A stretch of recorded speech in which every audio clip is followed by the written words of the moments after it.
వారాహి కవచం. వారాహి దేవత వరాహ అవతారం నుండి వచ్చిన విష్ణుమూర్తి యొక్క శక్తి. ఈ దేవత వరాహముఖం కలిగి ఉండి ఎద్దును వాహనంగా కలిగి ఉంటుంది. ఈ దేవతను తాంత్రికులు ఉగ్రదేవతగా, శత్రువులను పారద్రోలు అభయశక్తిగా పూజిస్తారు. ఈ దేవతను ప్రతి మానవుడు అహంను తొలగించి మంచి జ్ఞానమును, శక్తిని మరియు వాక్సిద్ధిని కలుగజేస్తుంది. ఈ దేవత ఉగ్రదేవత అయినప్పటికీ ఆ యొక్క దేవత కైవల్య రూపిణి, కరుణాస్వరూపిణి. ఈ దేవతను తాంత్రికులు ఎక్కువగా రాత్రి వేళల్లో మాత్రమే పూజిస్తారు. అందువలననే ఈ దేవతను రాత్రి దేవత అని అంటారు. ఈ దేవత లలితా త్రిపుర సుందరి యొక్క సైన్యాధ్యక్షురాలు. అందువలననే ఈ దేవతను దండనాయక, దండనాథ అనే ఈ నామాలతో పిలుస్తూ ఉంటారు. ఈ దేవత లలితా త్రిపుర సుందరీ దేవి యొక్క ఆజ్ఞాచక్ర స్థానం నుండి ఆవిర్భవించిన దేవత. లలితాదేవి ఆజ్ఞాచక్రం నుండి వారాహి దేవత, రాజశ్యామలా దేవతలు ఆవిర్భవించారు. ఈ వారాహి దేవత అష్టమాతృక లేదా సప్తమాతృకా దేవతలలో 5వ దేవతగా చెప్పబడుతున్నది. అందువల్లనే ఈ దేవతను పంచమి అని పేరు కూడా కలదు. ఈ దేవత చక్రం పంచ ఆవరణముల చక్రంతో నిర్మించబడి ఉంటుంది. అందువలన వారాహి దేవత పంచబ్రహ్మలలో సదాశివుడు భార్యగా చెప్పబడుతున్నది.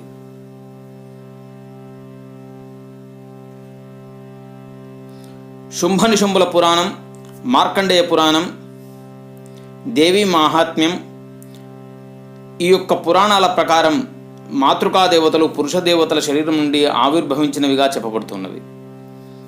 అదేవిధంగా వారాహి దేవత వరాహముఖంతో విష్ణుమూర్తి శక్తి నుండి ఆవిర్భవించినటువంటి దేవత. వారాహి దేవత చక్రము, కత్తితో యుద్ధము చేసి యుద్ధాన్ని ముగించిన తర్వాత శత్రువుల యొక్క రక్తాన్ని త్రాగి నృత్యం చేస్తుంది. దుర్గాదేవి రక్తబీజునితో యుద్ధం చేసే సమయంలో మాతృకాదేవతలు ఉద్భవించినవి. వాటిని అష్ట లేక సప్తమాతృకలుగా చెప్పబడుతున్నవి. ఈ అష్టమాతృకల సహాయంతో దుర్గాదేవి రక్తబీజునితో యుద్ధం చేసింది. అప్పుడు రక్తబీజుడు తనను ఒక్కరిగానే ఎదుర్కొమనగా దుర్గాదేవి అష్టమాతృకలను తనలో నిగూఢం చేసుకొని రక్తబీజుని సంహరించినది. మార్కండేయ పురాణ ప్రకారం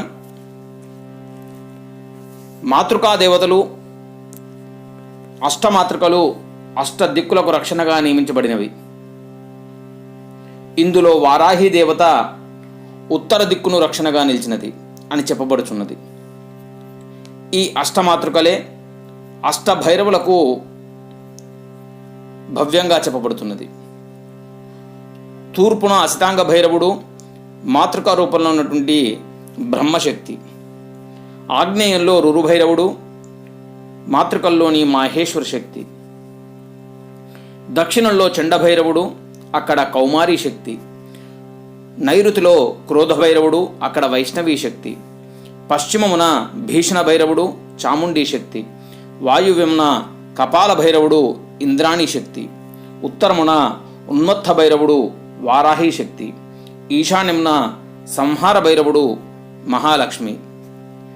ఇలా ఈ దేవతలు మాతృకాదేవతలతో సమానంగా ఆ యొక్క 8 దిక్కులలో కూడా ఉంటూ ఉన్న వాళ్ళైనారు.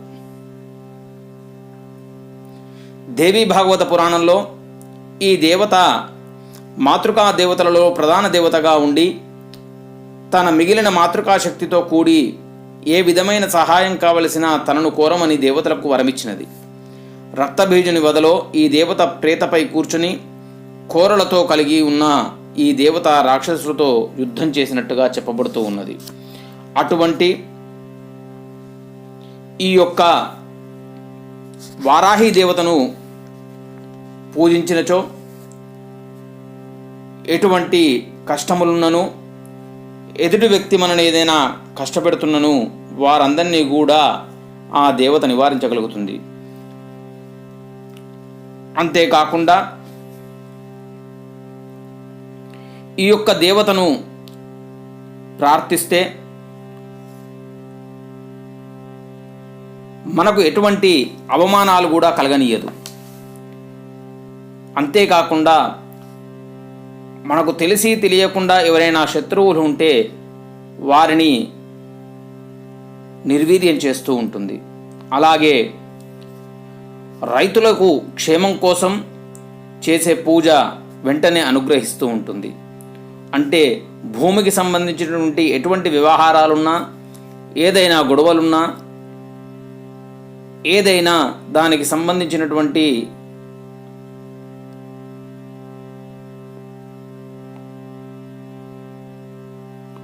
చికాకులు ఉంటే అవన్నీ తీసివేసి అమ్మవారు సుగమం చేస్తూ ఉంటుంది.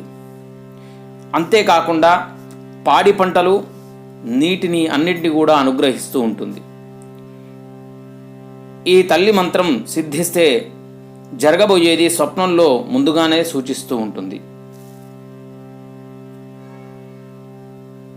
ఈ కింద చెప్పబడినటువంటి నామాలు చెప్పి అమ్మవారిని తలుచుకుంటే చాలు, నమస్కారం చేస్తే ఆ తల్లి ఆశీర్వాదం దక్కుతూ ఉంటుంది.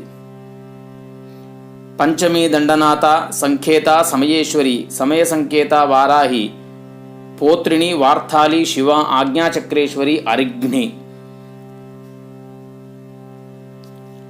ఈ నామాలు చెప్పి అమ్మవారికి నమస్కారం చేస్తే అమ్మవారు వెంటనే మనకు ఆశీర్వాదం అందిస్తూ ఉన్నట్టుగా కూడా కొన్ని పురాణాలు చెప్తూ ఉన్నాయి.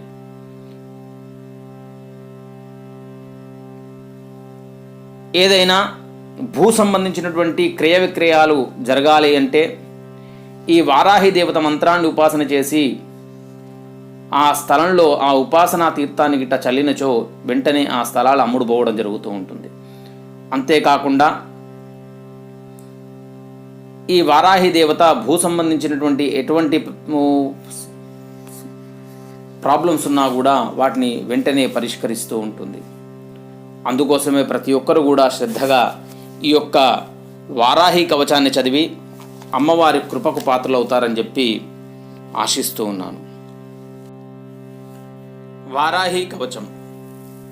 అస్య శ్రీ వారాహి కవచస్య త్రిలోచన ఋషి అనుష్ఠుప్ ఛందః శ్రీ వారాహి దేవత ఔం బీజం గ్లౌం శక్తి స్వాహేతి కీలకం మమ సర్వశత్రునాశార్థే జపే వినియోగః. ధ్యానం ధ్యాత్వేంద్రనీలవర్ణాభాం చంద్రసూర్యాగ్నిలోచనాం విధి విష్ణుహరేంద్రాది మాతృభైరవసేవితాం జ్వలన్మణిగణ ప్రోక్త మకుటామావిలంబితాం అస్త్రశస్త్రాణి సర్వాణి తత్తత్కార్యోచితాని చ ఏతైః సమస్తైర్వివిధం బిభ్రతీం ముసలం హలం పాత్వా హింస్రాన్ హి కవచం భుక్తిముక్తిఫలప్రదం పఠేత్ త్రిసంధ్యం రక్షార్థం ఘోరశత్రునివృత్తిదం వార్తాలీమే శిరప్పాతో ఘోరాహి పాలముత్తమం నేత్రే వరాహవదన పాతు కర్ణౌ తతాంజనీ ఘ్రాణం మే రుంధినీ పాతో ముఖం మే పాతు జంభినీ పాతు మే మోహినీ జిహ్వాం స్తంభినీ కంఠమాదరాత్ స్కంధౌ మే పంచమీ పాతో భుజౌ మహిషవాహనా సింహారూఢాకరౌ పాతో కుచౌ కృష్ణమృగాంచితా నాభించ శంకినీ పాతో పృష్ఠదేశే తు చక్రిణీ ఖడ్గం పాతు చ కట్యాం మే మేఢ్రం పాతు చ ఖేధినీ గుధం మే క్రోధినీ పాతో జఘనం స్తంభినీ తథా చండశ్చోర్యుగం జానునీ శత్రుమర్ధినీ జంఘాద్వయం భద్రకాళీ మహాకాళీ చ గుల్ఫయోః పాదాద్యంగులిపర్యంతం పాదుచోన్మత్తభైరవి సర్వాంగం మే సదా పాతో కాళసంకర్షణీ తథా యుక్తా స్థితం నిత్యం సర్వపాపాత్ ప్రముచ్యతే సర్వే సమర్థ్య సంయుక్తం భక్తరక్షణ తత్పరం సమస్తదేవతా సర్వం సవ్యం విష్ణో పురార్ధనే సర్వశత్రువినాశాయ శూలిన్యా నిర్మితం పురా సర్వభక్తజనాశ్రిత్య సర్వవిద్వేష సంహతి వారాహీ కవచం నిత్యం త్రిసంధ్యం యప్పటేన్నరః తథావిదం భూతగణ న స్పృశంతి కదాచన ఆపదశత్రుశోరాది గ్రహదోషాశ్చ సంభవాః మాతాపుత్రం యథా వత్సం ధేనుపక్ష్మేవలోచనం తదాంగమేవ వారాహి రక్షా రక్షతి సర్వదా. ఇది శ్రీ వారాహీ కవచ స్తోత్రం సంపూర్ణం.